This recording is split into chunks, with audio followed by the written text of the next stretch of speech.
बड़े लंबे चौड़े अल्फाज में आपके सामने करा रहे थे। सबसे पहली बात तो ये है कि मैं इस मंदिर पर आज खड़ा हूँ, मुझे आज बड़ी फख्र और सआदत के साथ ये अर्ज करना है कि अल-जामिअतुल इस्लामिया रोना है,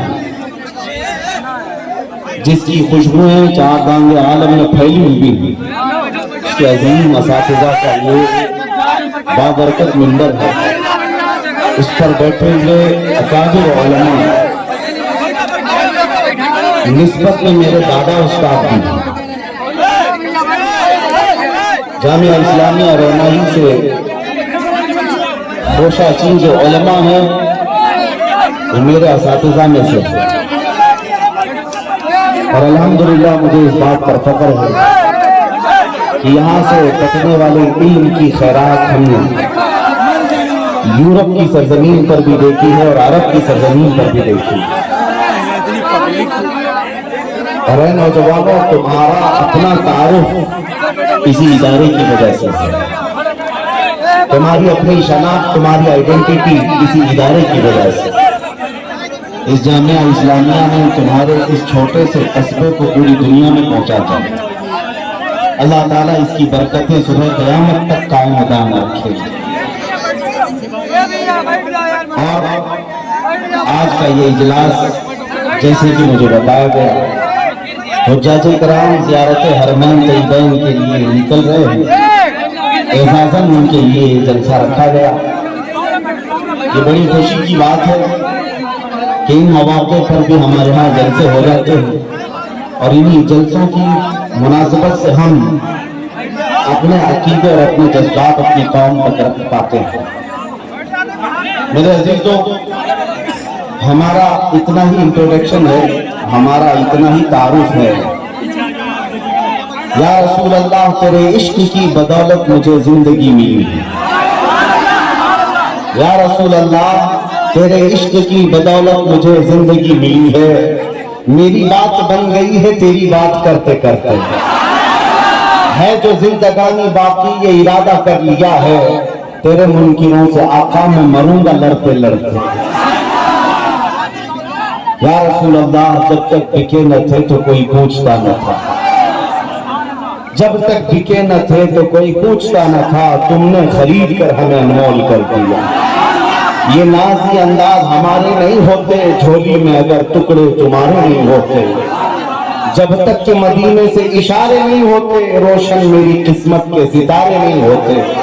और हमारी तकरीर का खुलासा और ये मैसेज शुरू में ही अगर मैं बताऊं तो सिर्फ इतना ही है, ए दीवानों, बेदाम ही बिक जाइए बाजारे नबी में, बेदाम ही बिक जाइए बाजारे नबी में, इस शान के सौदे में खसारे नहीं होते।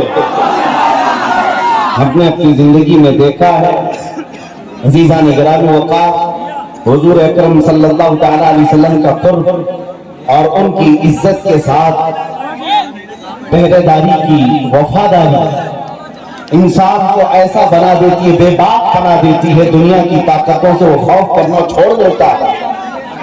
आज हमारे आगे पीछे कोई बड़ी ताकतें नहीं है जो यहाँ तक आपके सामने हमें आने तक हिफाजत के साथ लाती हूँ, कोई नहीं, तन्हा चलते।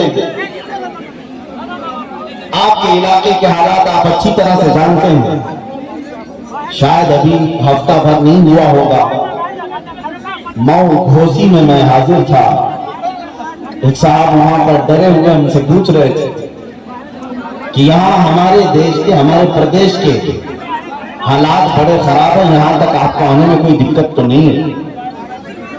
क्योंकि यहाँ जो राज है वो आप जानते हैं, बिल्डोजर वाला राज, तो आपको आने में कोई दिक्कत तो नहीं है, और आप यहाँ स्टेज पर आकर आसानी से बोल पाते हैं, कोई दिक्कत तो नहीं।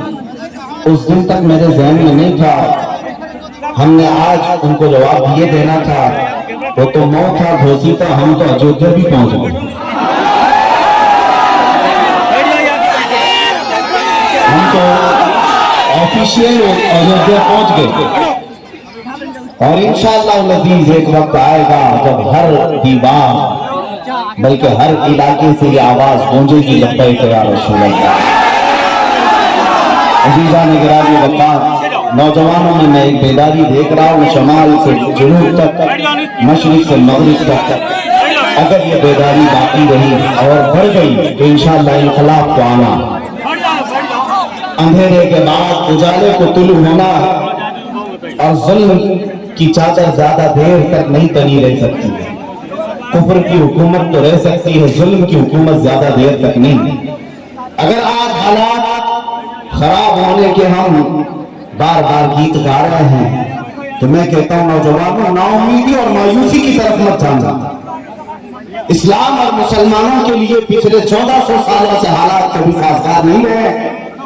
सतीजा गा रहा है अजल से ताइमरोज, शरार अबू लहबी से चराग मुस्तफवी। हर जमाने में ये हालात है। बाद हजरात को ये अगर महसूस होता हो कि हम माइनॉरिटी में हैं, इस देश में हम अकलियत में हैं और हमें बहुत संभल करके रहना है, तो मेरे अजीजों ये कोई नई बात नहीं। बदर में भी हम माइनॉरिटी में ही थे। बदर के मैदान में भी माइनॉरिटी में, उहद में भी देखे, खंदक में भी देखे, और जंगों के मैदान में सबसे बड़ी माइनॉरिटी अगर देखना हो, अकलियत, वो करबला का मैदान है। तो इस्लाम और मुसलमानों को इन तादाद के मामलात पर कभी शिकवा नहीं रहा। आज भी मुसलमानों को शिकवा ना हो। आज से 100 साल पहले बरेली की एक आवाज आती थी, इमाम अहले सुन्नत फाज़िल बरेलवी की आवाज, जो उम्मत मुस्तफा के गयूर जवानों को जगाती हुई ये कहती थी, खौफ न रख रज़ा ज़रा, तू तो है अब्दे मुस्तफा। खौफ न रख रज़ा ज़रा, तू तो है अब्दे मुस्तफा। तेरे लिए अमान है, तेरे लिए अमान है। फख्र करने के लिए हमारे पास कोई सबसे बड़ी दौलत है तो इश्क मुस्तफा की दौलत। सुनियो, अगर तुम्हारे सीनों में आज भी ये निस्बत कायम है तो भूल जाओ कि क्या क्या चीजें कुफार और मुशरिकीन और दुश्मनान इस्लाम ने हमसे लूटा। भूल जाओ इन्होंने क्या क्या हमसे लूटा है। हमारे पास जो बाकी है वो सबसे बड़ी दौलत बाकी। बस इस बात का ख्याल रखें, जिंदगी में कभी नामों से रिसालत पर सौदा न होने पाए। हुजूर पाक सल्लल्लाहु अलैहि वसल्लम